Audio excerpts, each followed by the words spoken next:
Come in. Were you just talking to someone? No, why?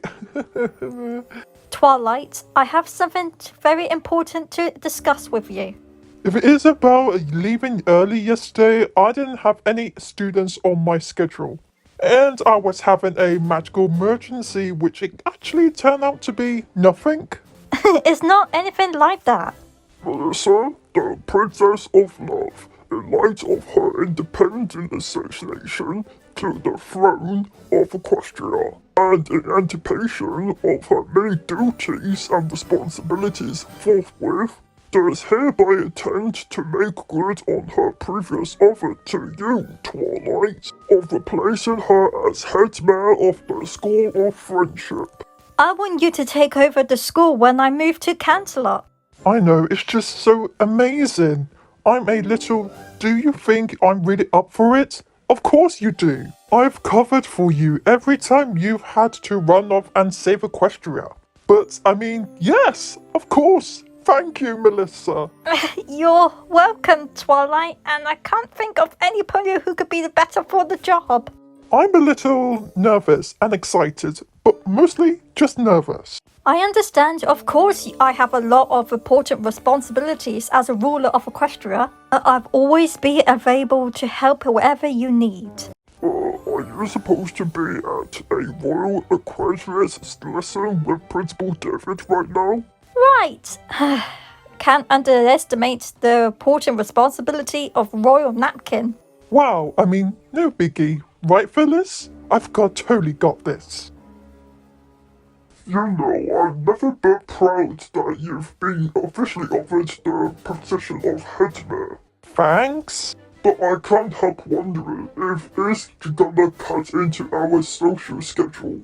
What do you mean? Take a note, for example, instead of heading to the delightful lunch I had planned, we're striding with determination towards what I can only assume that Melissa's office. Obviously, our lunch is super important, but so is taking over the school, and the only pony who's really run the School of Friendship is the Princess of Love, and I'm worried about doing it all alone. So I want to get as much advice from Melissa as I can while she's still here. But Melissa never really done anything alone. She always has her friends. But that just gave me an idea. Thanks, Nightmare. You could give me good advice when you don't mean it. Thanks? Are we still doing lunch? Getting a royal palace settings just right is a lot harder than it looks. Okay, I know how busy you are, but I just wanted to talk to you about running the school. Because honestly, I was a bit worried about taking it over on my own. But I just realized you never did it alone. Having a friend helps out is a pretty great. Exactly, so what do you think about me? Hiring a vice head mayor to help run things. I trust you, Twilight, to run the school any way you want. And if that means hiring a vice head mayor, I think it's a great idea. Really? Like you said, I've always had ponies around to help. And don't worry, you can always call on me to... Melissa, Bonnie says you were supposed to be at the boutique 5 minutes ago for your second fitting for the coronation gown. How many fittings are there gonna be? A lot. Anyway, good luck finding your vice head mayor. I know you picked the right pony for the job.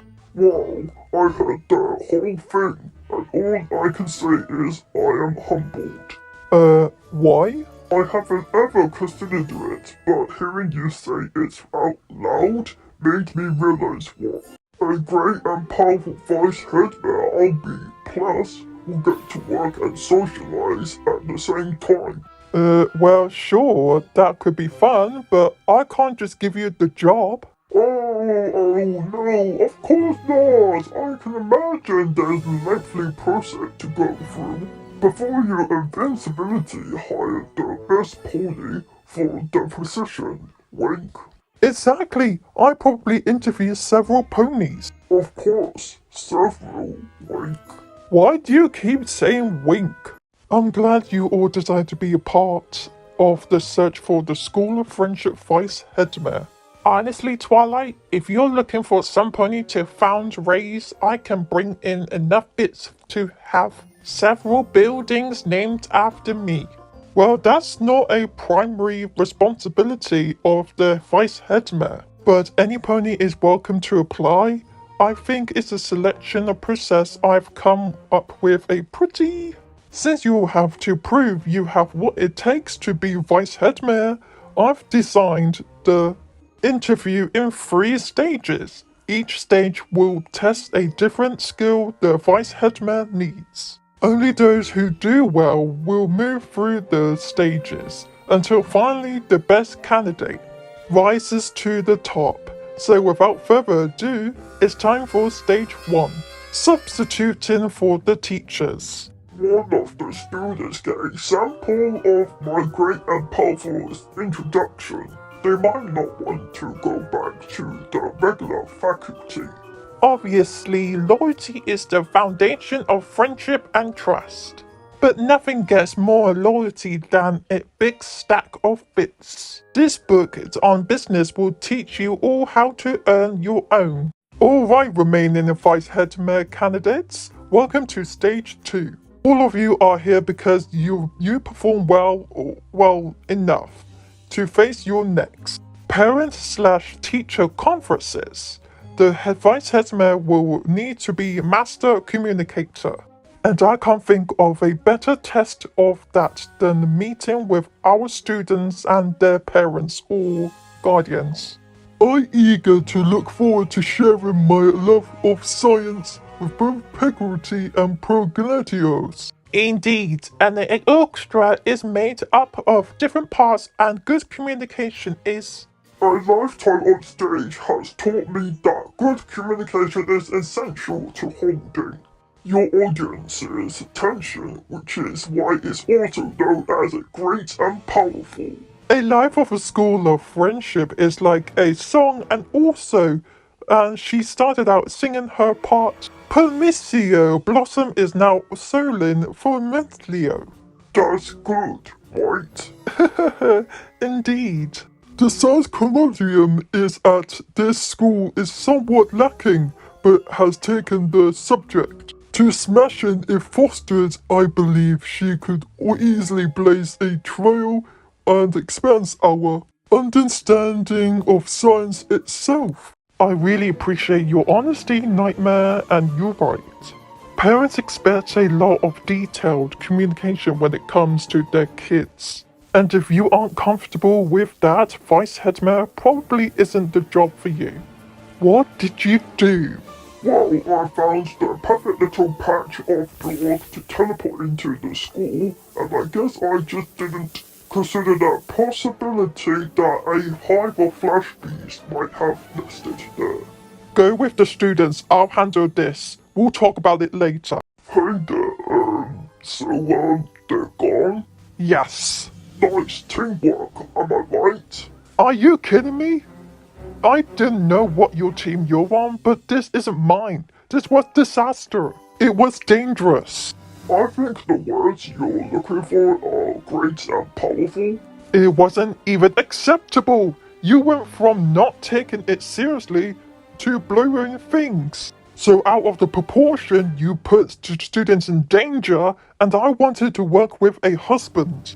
So much I ignored that fact that you wouldn't never be for the job. I'm confused. What are you saying? I'm saying you'll never be Vice Headmare. But I thought you created this permission for me. Why would you think that? I created the position because I need help. But I can't think of any way that you wouldn't ever help me. Well, I guess I won't take up any more of your time, Headmare.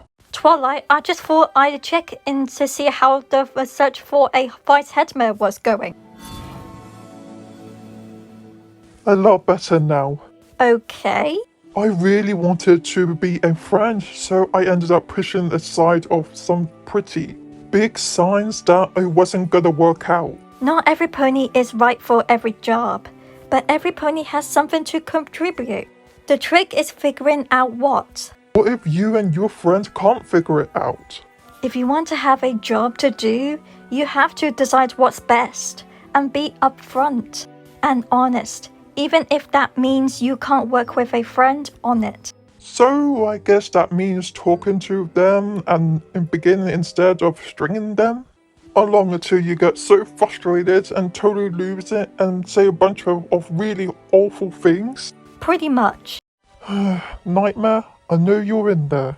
Well, you're wrong. I'm sorry for all those things I said, and I just wanted it to work out, even though I knew it probably wasn't. I should have said something sooner. Obviously, we can't have what we want, because I'm terrible at everything and could never help you with anything. You aren't terrible, and you have a lot of great qualities. Maybe not a vice headmare qualities, but great and powerful friend qualities. Well, you really stand by the ponies you care about. It wouldn't have been nice to run the school together, but not every pony is right for every job.